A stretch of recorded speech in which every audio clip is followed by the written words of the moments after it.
안녕하세요 여러분, 앙찌입니다. 여러분, 혹시 내가 투자했던 주식이 배당을 깎았던 경험 있으신가요? 나는 연 4%의 배당 수익률을 기대하고 투자를 했는데 갑자기 배당률이 2%가 됐을 때 그 충격은 이루 말할 수가 없습니다. 믿었던 상대에게 배신을 당한 느낌이죠. 단순히 배당 수익률이 줄어드는 문제가 아니라 배당을 줄이거나 중단했다는 건 이 기업의 현금 흐름에 문제가 있다라는 걸 알리는 빨간 신호일 수가 있기 때문에 주가 하락의 원인이 되기도 합니다. 배당이 줄어든 것도 억울한데 시세 차종까지 봐야 되는 상황이 올 수도 있는 거죠. 그렇기 때문에 배당주 투자하시기 전에 투자 기업의 배당 안전도를 꼭 체크해 주시는 게 좋습니다. 오늘은 그 안전도를 체크하는 기준 3가지를 소개해 드리겠습니다. 첫 번째 기준은 배당 성장 기간을 체크하는 겁니다. 배당을 늘린다는 건 그만큼 작년 이익보다 올해 이익이, 그리고 올해 이익보다 내년 이익이 더 좋을 거라는 강력한 신호가 되어줍니다. 기업의 내부 사정을 누구보다 가장 잘 아는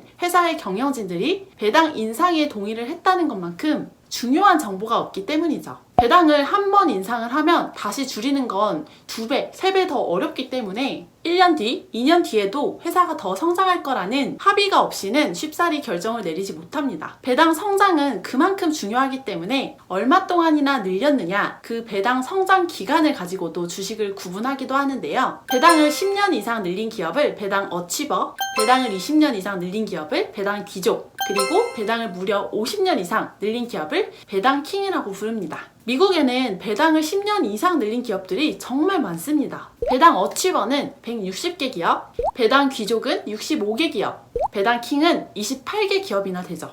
이 리스트에 포함된 기업들은 그 수십 년간 수많은 경제적 부침 속에서도 계속해서 배당을 인상해 왔을 만큼 안정적인 비즈니스 모델을 가진 기업으로 평가를 받고 있습니다. 특히 현재 기준으로 배당 귀족 이상 되는 기업이라면 2008년, 2009년 금융위기 때도, 그리고 올해 코로나 위기 때도 배당을 계속 인상을 했다는 거기 때문에 그만큼 위기에 강한 기업이다 라고 봐도 되겠죠. 다만 N반도체 칩 회사 같은 IT 기업의 경우 성장의 역사가 그렇게 길지 않아서 배당을 주기 시작한 것 자체가 10년이 되지 않는 경우가 많습니다. 그래서 이 목록에 포함되지 못하고 있는데, 이런 경우에는 최근 5년 정도의 역사 정도만 체크를 해주셔도 좋을 것 같습니다. 개별 기업들의 배당 성장 기간은 시킹알파라는 사이트에 쉽게 잘 나와 있고요. 이런 배당 어치버, 배당 킹, 배당 귀족 리스트는 suredividend.com에서 다운로드 받으실 수 있습니다. 그리고 두 번째 기준입니다. 사실 배당을 성장시키는 것도 중요한데 배당을 무리하게 성장시키고 있지는 않은가 확인을 해봐야 됩니다. 그때 보는 게 바로 배당 성향이라는 지표인데요. 한 해 동안 벌어들인 단기 순이익 중에서 배당으로 지급된 현금의 비율이라고 보시면 됩니다. 보통 배당 성향을 60% 이하 정도면 적당하다라고 보는데요. 그 수준을 너무 초과하게 될 경우에는 앞으로 배당을 늘려나갈 여력이 그만큼 더 적다라고 볼 수도 있겠고, 혹여나 100%가 넘어간다면 번 돈보다 배당으로 나간 돈이 더 많다라는 얘기이기 때문에 그만큼 위험 신호로 받아들여질 수가 있습니다. 물론 이 기준을 모든 기업에 적용할 수는 없습니다. 예를 들어 3년, 5년 기준으로 경기 사이클을 타는 그런 업종이 있는데요. 그럴 경우에는 올해 실적이 좀 안 좋아도 내년에 실적이 좋을 거다라고 예상이 되면 단기 순이익을 초과해서 배당을 더 주기도 합니다.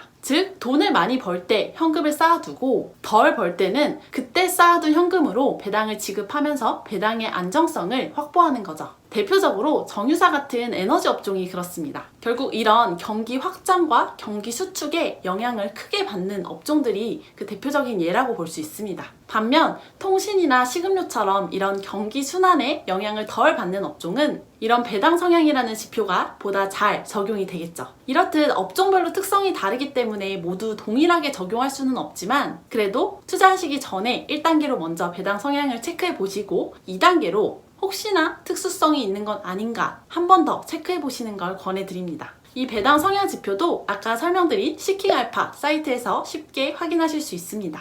마지막으로 세 번째 기준입니다. 배당률이 너무 높거나 갑자기 높아지지는 않았는가, 간혹 그냥 배당률 높은 거 사면 되는 거 아닌가요? 라고 물어보시는 경우가 있는데요. 배당주 입문하시는 분들께 꼭 강조드리고 싶은 건 배당률이 높을수록 오히려 의심의 눈으로 봐야 된다는 겁니다. 배당률이 높다는 건 배당을 많이 준다는 의미일 수도 있지만 그만큼 주가가 많이 하락했다라는 의미일 수도 있기 때문이죠. 올해 3월 코로나 쇼크 때도 배당률이 10%, 15% 이렇게 두 자리 자릿수까지 가는 종목들이 속속 등장했었습니다. 그래서 지금 들어가면 뭐 13%, 15% 배당률 받을 수 있대 라면서 그 이면에 경제적 타격은 고려하지 않고 투자하시는 분들도 많이 봤습니다. 그렇지만 그 기업들은 얼마 가지 않아서 배당을 줄이거나 중단을 했고 그 충격으로 주가가 더 하락해서 결과적으로 배당도 생각했던 것만큼 받지 못하고 손절을 해야만 하는 상황까지 갔었죠. 그래서 배당률이 너무 높다면 의심을 꼭 해보시고, 저 같은 경우에는 배당률이 5%만 넘어도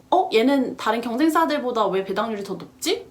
주가가 많이 떨어진 건 아닌가? 더 많이 경계를 하고 보는 편입니다. 그리고 앞서 말씀드렸던 그 배당 성장 기간과 배당 성향을 먼저 체크를 해본 뒤에 혹시나 걸리는 게 있다면 그때 실적, 재무제표를 좀 더 자세하게 들여다보는 편입니다. 재무제표 요약본은 시킹알파의 파이낸셜 들어가시면 찾아보실 수 있고요. 각 기업에서 개별적으로 발표하는 정식 실적 보고서는 기업 공식 홈페이지에 인베스터 릴레이션 IR이라는 카테고리에서 다운로드 받으실 수 있습니다. 그런데 사실 재무제표는 과거의 기록이죠. 앞으로 잘하게 될지는 결국 기업의 동향을 계속해서 파악을 해야 되는데, 저는 전문가분들이 쓰신 기업 산업 레포트를 많이 참고하는 편입니다. 증권사 홈페이지에 투자 정보 카테고리에 들어가시면 종목별 레포트를 다운로드 받아서 보실 수 있고요. 그리고 동향 파악할 때 뉴스 어떻게 찾아보는지 많이 질문해 주시는데, 저는 CNBC나 investing.com, 월스트리트 저널 같은 외신 뉴스도 보긴 하지만 요즘에 이런 외신 뉴스도 한국말로 빠르게 번역이 되는 편이라서 한국말로 검색을 하셔도 충분합니다. 충분히 좋은 투자 정보를 얻으실 수 있습니다. 자, 그래서 정리하자면 배당률이 높다고 꼭 좋다라고 볼 수는 없고, 오히려 배당률이 일정 수준을 넘어가면 어느 정도 의심을 해보는 게 좋다. 정말 괜찮은 기업인지 실적이나 뉴스, 레포트 자료들을 보면서 더 꼼꼼히 점검을 해봐야 된다는 겁니다. 네, 여기까지 제가 준비한 내용이고요. 짧게 요약을 해보면 배당 안전도를 체크하기 위해서 배당 성장 기간, 배당 성향, 배당률 히스토리, 이 세 가지 지표를 꼼꼼하게 살펴보셔야 됩니다. 물론 이 세 가지 요건을 모두 갖췄다고 해도 100% 안전하다라고는 볼 수 없습니다. 가장 가까운 예시로 이번에도 코로나라는 예상치 못했던 위기를 맞는 바람에 이 배당 안전 지표에 문제가 없던 기업들도 배당을 줄이거나 중단한 케이스들도 많았거든요. 그렇기 때문에 항상 배당 그 자체보다는 기업의 성장이 제1 원칙이라는 걸 늘 기억을 해주셨으면 좋겠습니다. 네, 그러면 다음번에 더 유익한 정보로 돌아오겠습니다. 안녕!